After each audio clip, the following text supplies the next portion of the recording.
For many of us, our Jewish New Year of 5781 began with the news of Justice Ruth Bader Ginsburg's passing. Putting politics aside, she dedicated her life to public service and advocacy, and she was a titan in advancing gender rights. Beginning Rosh Hashanah with such upsetting news is emotionally jarring. Any time that we are in a heightened emotional state, for a good or for a distressing reason, we as human beings struggle when another highly charged event occurs. Imagine seeing a bat mitzvah girl faint as she steps up to the bimah to lead services, or seeing a Torah fall out of the ark on the high holidays. Imagine being at a wedding when a guest has a heart attack, or at a funeral, hearing the cheers of the baseball game from the field across the street. Just as our bodies cannot be in two physical spaces at once, so too is it unnerving for our emotions to be pulled in multiple directions.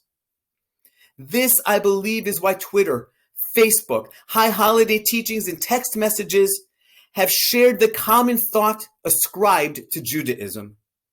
Dying on or right before Rosh Hashanah means that the deceased is a righteous person.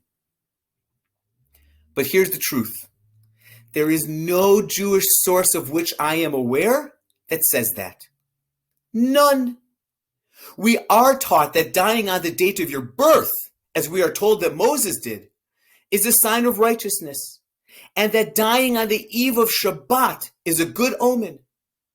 In the case of Moses, we are looking to elevate the one who died on their birthday by comparing them to the person most closely connected with God in all of Jewish history. For those passing right before Shabbat, we are retroactively calling it a good omen. In both cases, we are simply following a basic human need, meaning making.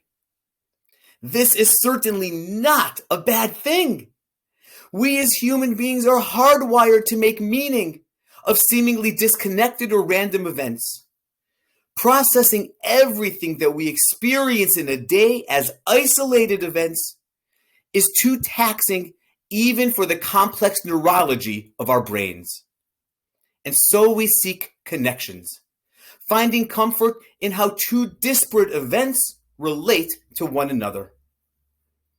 I believe that is the emotional impetus for the idea that one who passes on or just before Rosh Hashanah is a righteous person. It creates meaning and imparts comfort rather than serves as a reward for their righteousness.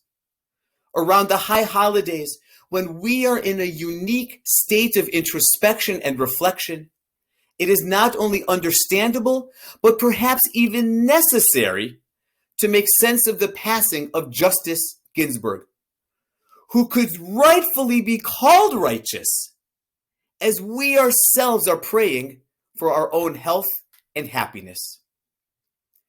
Perhaps Judaism already has the formula to help us navigate two simultaneously and emotionally charged events.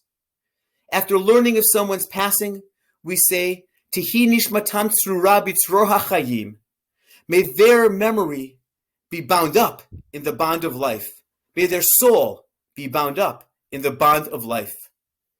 As we continue to celebrate our new year of 5781 and prepare ourselves for the Day of Atonement, may the righteousness of Justice Ginsburg and all those who passed in 5780 inspire us to reach our capacity as individuals and in turn as a community. Shana Tova.